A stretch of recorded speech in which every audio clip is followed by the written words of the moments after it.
buildings and two blockhouses, Mingsheng and Bao'an in Long'an-li. Although Long'an-li was a small village, about 200 Long'an-li villagers scattered throughout America, and all of them share a same surname, Huang.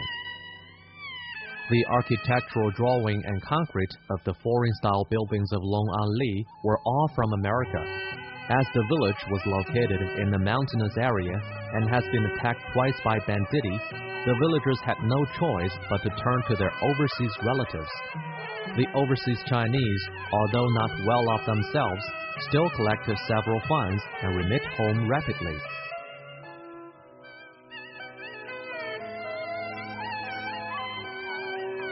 The first building constructed was a blockhouse. As it was a building on basis of joint venture, every family who had contributed has its house in the blockhouse. At the maximum, there were as many as 12 families in a blockhouse. Thus, blockhouses here were also known as public buildings.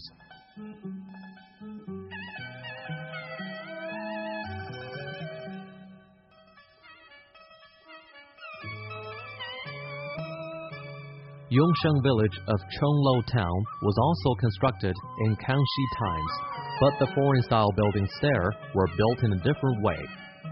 Since the initial construction of Yongsheng village, the villagers have started to go abroad. Now, these overseas Chinese and their later generations living in the US, Canada, and Nanyang scatteredly have exceeded 400. Those remained in the village to take care of forefathers and their spirit tablets, and the foreign-style buildings constructed in hardship are mainly the lineal relatives of the overseas Chinese.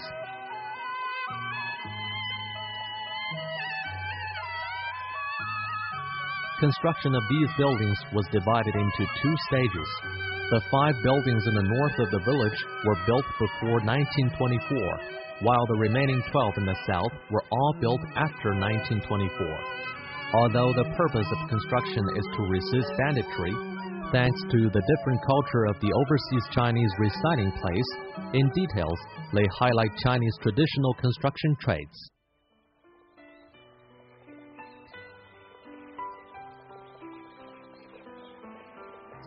It might also because of the intensive population and numerous lanes in the village, in the layout of the cantilever platform, besides the arcade, there are square or round lookouts at the 4 corners, in form of deck wall or pavilion.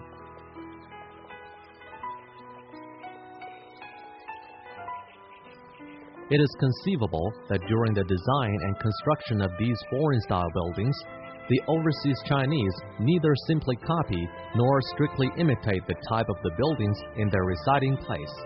Behind these splendid buildings in concrete and steel hides their affection and care of the homeland.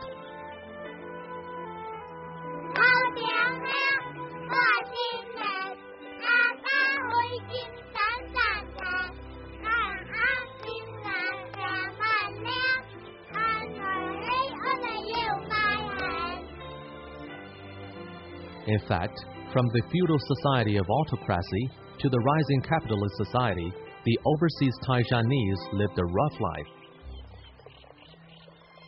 Although these overseas Chinese, with fidelity and diligence, whether in mining, railway construction, agriculture, or even tailoring and laundry, hairdressing, Chinese food, and grocery, and so on in America, have undergone hardship and made tremendous contributions. But the overseas Chinese must have undergone days of being repelled. Then and there, the capitalist countries led by the U.S. restricted overseas Chinese migration freedom and capital operation right through legislation for long term. The direct result is that most overseas Chinese from Taishan couldn't manage to set up a home and start their own business.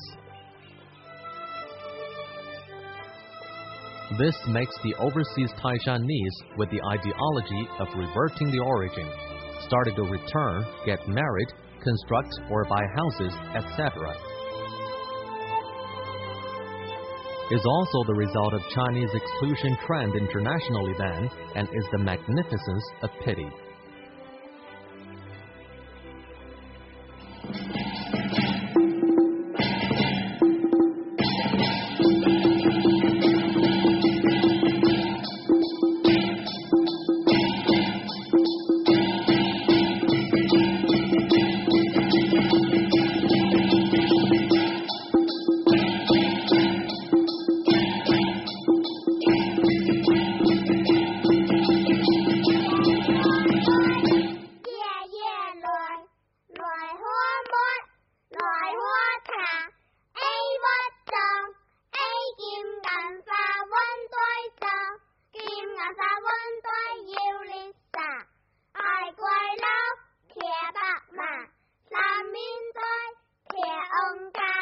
翁家楼位于端分镇廖边模范村，都是西洋建筑啊，主要的是3栋。这个其中最漂亮的一栋呢，就是艺术楼，它的窗户很多，而且窗户的形状呢也多种多样的，有正方形，有长方形，有正六方形，还有呢就是这种圆形、半圆形，很多。这呢给人这种感觉呢，就是说住起来的话一定是非常舒服的。另外呢，就是这个设计里面呢，它那个房间呢也很多，房间跟房间之间那个联系呢相当的紧密。